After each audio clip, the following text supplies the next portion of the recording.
how you can use an 1857 law to beat the developers. One option is to use the Village Green Protection Law.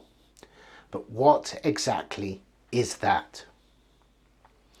When picturing a village green, most people envision an idyllic square with a pond, cricket pitch and a war memorial. However, thanks to an 1857 law, even the most unlikely locations like scrubland, disused quarries and car parks can officially be classified as village greens, the highest form of land protection in the UK. Village greens have become the holy grail for NIMBYs, not in my backyard, who strive to secure this classification for local plots of land, regardless of size or condition. Once granted village green status, these spaces are shielded from development indefinitely, irrespective of ownership. Here's a recent example.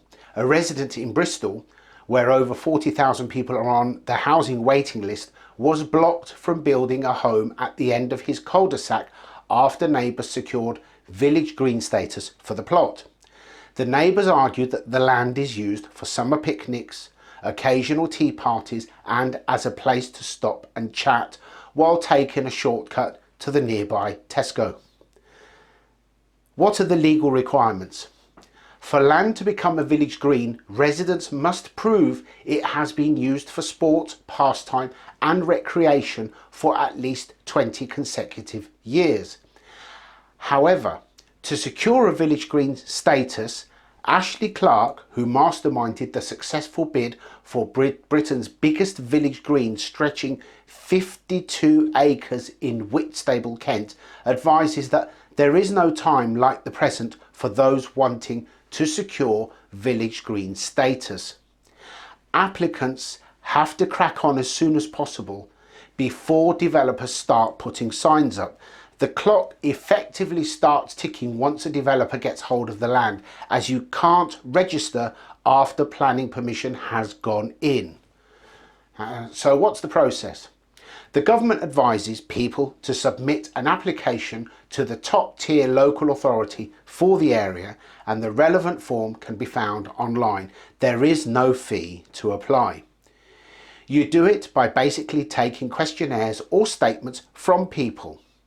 You don't have to get thousands, but provided you can get hold of people saying, yes, I've used the land for a number of years and seen others doing the same, then you have a good chance of it being registered. Applicants should also gather evidence like police records to bolster their cases.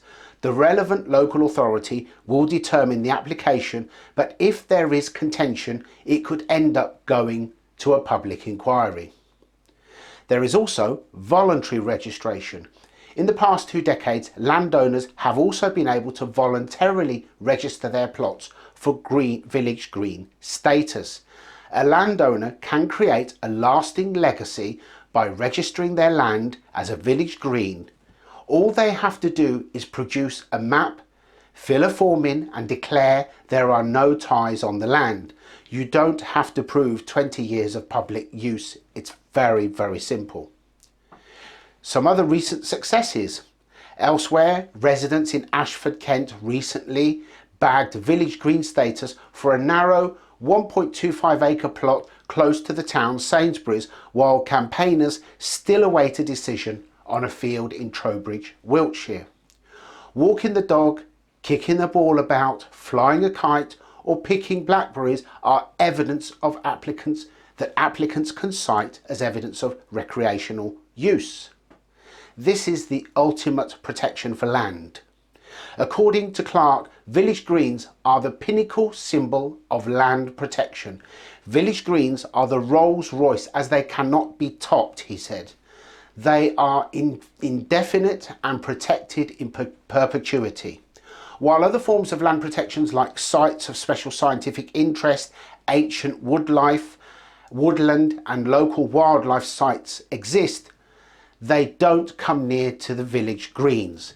They are still subject to the planning process, so they don't have the same level of protection. Once somewhere is registered as a village green, no one can develop or enclose it. Challenges from landowners? Well, landowners can fight back by challenging the decision in the courts, as is the case with an ongoing feud over a recreational ground in Stoke.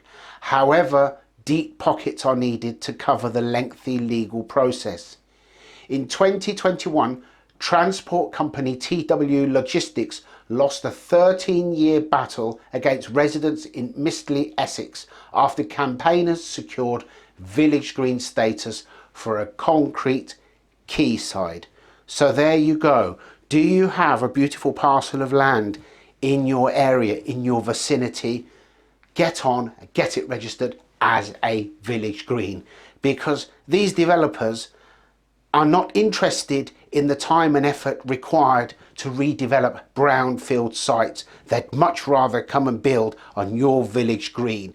Imagine that potential village green site, or the land that could be designated village green status, having some modern development thrown up in the middle of your vicinity for God knows who to be thrown in there. So if you have any land that is used in the manner described, walking your dog, flying a kite, even stopping to say hello to a friend, get it registered as a village green. It's the ultimate protection. I hope that helps. Thank you very much. As always, if you have any more questions, please feel free to get in touch with me directly, and I'll see you next time. Bye bye for now.